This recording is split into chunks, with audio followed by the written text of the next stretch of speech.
तो यहाँ पे प्रॉब्लम में बोल रखा है DABC is a tetrahedron such that AD is perpendicular to the base and ABC angle 30 degree दे रखा है। वॉल्यूम ऑफ द टेट्राहेड्रन 18 दे रखी है और value of this is minimum. So अपन को लेंथ ऑफ AC बताना है। सो यहाँ पर एक टेट्राहेड्रन दे रखा है जिसका जो बेस है वो ABC है और जो फोर्थ वर्टेक्स है D वो यहाँ पे है। सो अपने पास कोई भी जनरल यहाँ पे मैं बनाऊं तो ये अपना बेस होता है और ये यहाँ पर फोर्थ वर्टेक्स होता है और यहाँ से जब अपन परपेंडिकुलर डालते हैं तो जो वॉल्यूम है वो 1/3 टाइम्स लेंथ ऑफ परपेंडिकुलर मान लो इसको P बोल देता हूँ मल्टीप्लाई बाय जो एरिया ऑफ बेस होता है इतनी होती है ये वॉल्यूम।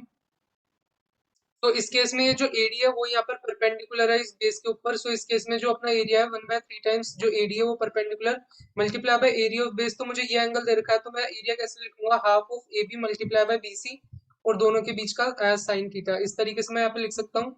सो यहाँ पर अगर देखो तो ये हाफ है साइन 30 की वैल्यू भी हाफ होगी तो पूरा ये 1/12 हो जाएगा and AD multiply by AB multiply by BC आएगा और ये जो वॉल्यूम है वो 18 के इक्वल दे रखी है। सो जो AD multiply by AB multiply by BC आएगा वो यहाँ पे 216 के इक्वल हो जाएगा। सो ये इसके इक्वल हो गया। अब यहाँ पे अपन को ये प्रोडक्ट मिल गया। सो अपन यहाँ पे AM greater than equal to GM लगा सकते हैं। अपन को इसकी मिनिमम वैल्यू बतानी है। So AB plus BC plus AD divided by 3 is greater than equal to यहाँ पर इनका जो प्रोडक्ट है AB multiply by BC multiply by AD की पावर यहाँ पे 1/3। सो बेसिकली ये जो है यहाँ पर वो मेरे पास BC है। सो ये मेरे पास BC है तो यहाँ पर इस तरीके से अब मुझे ये सम देखना है तो ये सम तो AB plus BC plus AD। सो ये प्रोडक्ट तो मेरे पास यहाँ पे 216 दे रखा है। सो ये प्रोडक्ट मेरे पास 216 दे रखा है। तो यहाँ पर उसका क्यूब लेंगे तो क्यूब रूट लेंगे तो 6 आ जाएगा एंड मल्टीप्लाई बाय 3। सो ये जो है मेरे पास 18 आएगी इसकी minimum value. AB plus BC plus AD की जो मिनिमम वैल्यू है मेरे पास 18 आ गई।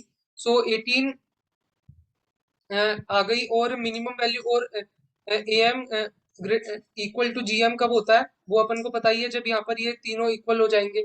सो AB जब यहाँ पर BC और AD तीनों सेम हो जाएंगे।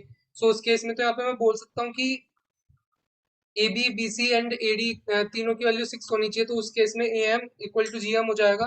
और अपन को ये भी पता है कि यहाँ पर ये ट्राइंगल है। सो मैं यहाँ पे कोसाइन फॉर्मूला लगा सकता हूँ लेंथ ऑफ AC निकालने के लिए।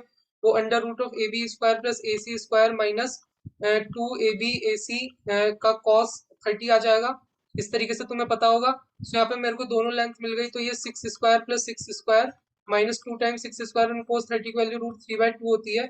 सो बेसिक यहाँ से देखे तो कैंसिल हो जाएगा। यहाँ पे अपना 6 बाहर आ जाएगा यहाँ पे 1 बचेगा यहाँ पे भी 1 आएगा एंड यहाँ से √3 आया। सो बेसिकली ये आया अपने पास 6 मल्टीप्लाई बाय 2 माइनस √3 का भी स्क्वायर रूट। सो इस तरीके से अपन इसको कैलकुलेट कर सकते हैं।